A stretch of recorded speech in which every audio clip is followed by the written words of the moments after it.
قلم توڑ دیا، اپنا مایا زمانے سے جدا رکھتے ہیں، ہم تو محبوب بھی محبوب خدا ہے۔ یہ کتنا بڑا میرا اور آپ کا احساس ہے کہ ہمارا محبوب وہ ہے جو خدا کا محبوب۔ اللہ اکبر۔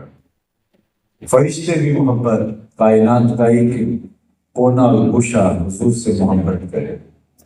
جب سورہ الضحیٰ نازل ہوئی تو کافی دیر قرآن مجید کا نزول نہیں ہوا تھا، فترت کا ایک دور گزرا تھا۔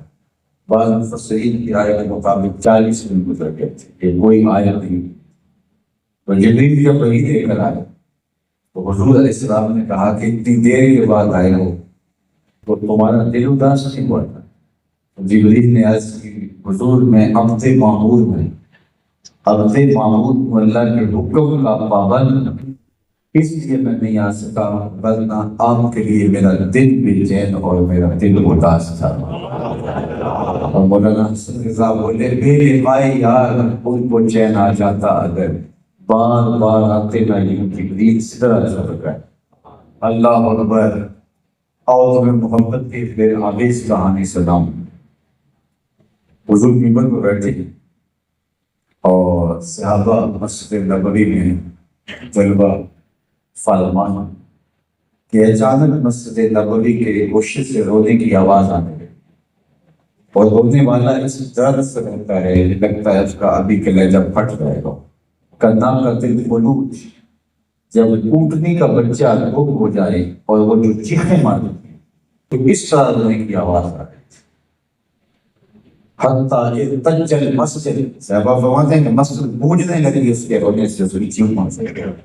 ہم نے دائیں بائیں دیکھا لیکن کچھ دکھائی نہیں دیا۔ صحابہ ایک سے طرف دیکھ رہے، رونے کی آواز تو ہے کہ مسلسل بلند ہوتی چلی جا رہی، مسجد گونجتی چلی جا رہی، لیکن رونے والا دکھائی نہیں دیا۔ فنزل النبی صلی اللہ علیہ وآلہ وسلم علی المنبر، رسول منبر سے نیچے تشریف فرما ہوئے اور ایک سام چلے، خوش تنا خجول کا تھا پڑا ہوا۔ حضور جا کے اپنی آغوش میں سے آج پہلے دن منبر بن کے آیا تھا۔ اللہ کے محبوب علیہ السلام نے کھجور کے خشک تنے کے ساتھ لگا کے کھڑے ہو کے باز کرتے تھے، تو صحابہ نے جب منبر میں چھوا دیا تو اس کو اٹھا کے ایک سائڈ پہ رکھ دیا۔ جو ہی حضور منبر پر بیٹھے تو اس سے برداشت نہ ہو سکا۔ صحیح بخاری اٹھائی، امام سمعودی نے اس کو بڑی تفصیل کے ساتھ بیان کیا، الوفا۔